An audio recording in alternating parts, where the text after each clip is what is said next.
भारत के गांवों में विकास की कहानी एक जटिल सच्चाई है। पिछले 5 सालों में हमारे देश के ग्रामीण इलाकों में क्या बदलाव आया है, क्या सरकारी योजनाओं का फायदा वाकई उन लोगों तक पहुंचा है जिनके लिए ये बनाई गई थी। आज हम इन्हीं सवालों के जवाब तलाशेंगे। दोस्तों, जब हम रूरल डेवलपमेंट की बात करते हैं तो सबसे पहले आंकड़े देखते हैं। प्रधानमंत्री आवास योजना ग्रामीण के तहत 2 करोड़ 69 लाख घर बनकर तैयार हुए हैं। ये एक बड़ी उपलब्धि है, लेकिन सवाल यह है कि ये घर किसको मिले?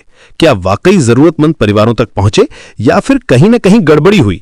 हकीकत यह है कि विकास की तस्वीर मिक्स्ड है। एक तरफ हमारे पास सक्सेस स्टोरीज हैं, जैसे हरियाली ग्रीन विलेजेस प्रोजेक्ट, जहां क्लीन एनर्जी सोल्यूशन से गांवों की जिंदगी बदल रही है।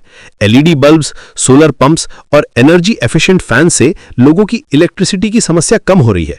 लेकिन दूसरी तरफ MGNREGA के तहत 193.67 करोड़ रुपए का मिस अप्रोप्रिएशन भी हुआ है, सिर्फ फाइनेंशियल ईयर 2022-25 में। यह आंकड़ा चौंकाने वाला है घोष। सिर्फ 5.32% रिकवरी रेट है इस मिस अप्रोप्रिएटेड अमाउंट की। मतलब साफ है, पैसा गलत जगह जा रहा है और वापस आने की उम्मीद भी कम है। आंध्र प्रदेश में 45.57 करोड़ रुपीस का गलत इस्तेमाल हुआ, लेकिन सिर्फ 79.45 लाख रुपीस ही वापस मिले। अब बात करते हैं ग्राउंड रियलिटी की। गांव में जाकर देखें तो पता चलता है कि बेसिक एमिनिटीज की स्थिति अभी भी संतोषजनक नहीं है। हाँ, कुछ जगहों पर सड़कें बनी हैं, कुछ जगह पानी की व्यवस्था सुधरी है, लेकिन अभी भी बहुत से गांव हैं जहां प्रॉपर सैनिटेशन नहीं है, जहां इलेक्ट्रिसिटी की समस्या है। एक इंटरेस्टिंग बात यह है कि गवर्नमेंट ने VBGRAMGA एक्ट 2025 लॉन्च किया है। ये MGNREGA का अपग्रेडेड वर्जन है जो 125 डेज की एम्प्लॉयमेंट गारंटी देता है।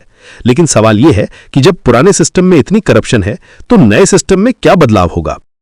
लोकल लीडर्स की भूमिका भी कंट्रोवर्शियल है। कुछ ग्राम प्रधान ने वाकई अच्छा काम किया है। उन्होंने ट्रांसपेरेंसी मेंटेन की है, विलेजर्स के साथ मिलकर डेवलपमेंट प्रोजेक्ट्स को सक्सेसफुली इंप्लीमेंट किया है।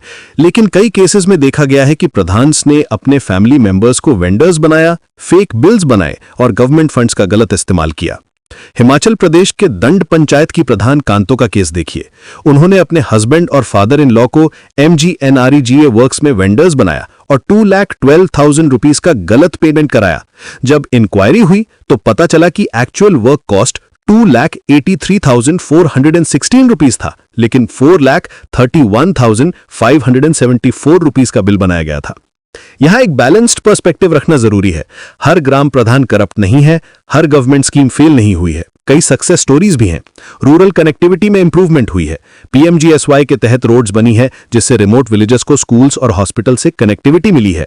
बास्केटबॉल कोर्ट्स, प्लेग्राउंड्स बने हैं जो यूथ के लिए नए अपॉर्चुनिटीज क्रिएट कर रहे हैं। लेकिन एक्सपर्ट्स का मानना है कि अकाउंटेबिलिटी की कमी सबसे बड़ी समस्या है। सोशल ऑडिट्स होते हैं, लेकिन उनकी फॉलोअप प्रॉपर नहीं होती।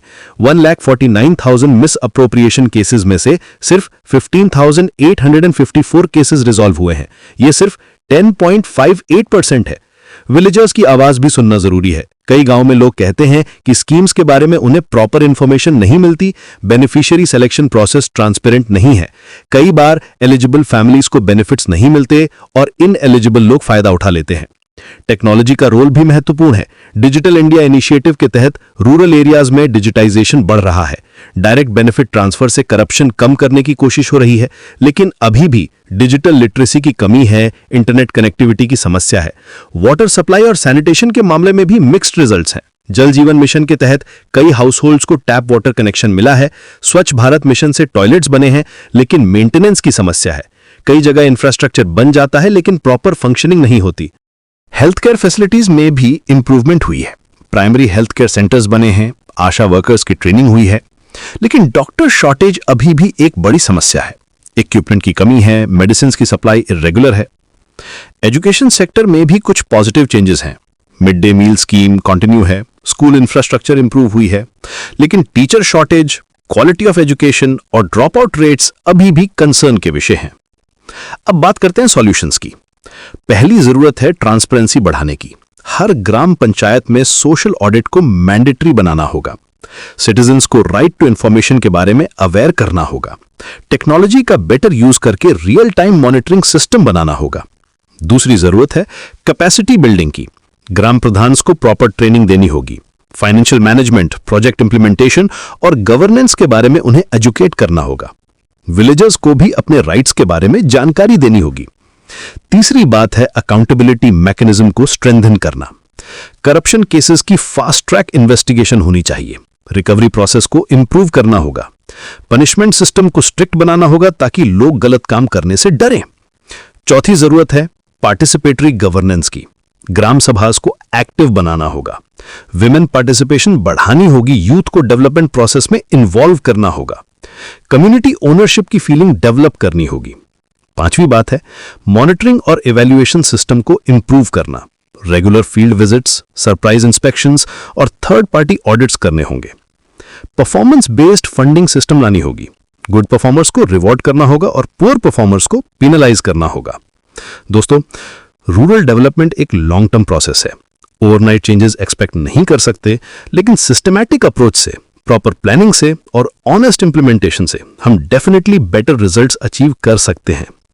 गवर्नमेंट स्कीम्स अच्छी हैं, फंडिंग भी एडिक्वेट है, बस जरूरत है प्रॉपर एग्जीक्यूशन और अकाउंटेबिलिटी की।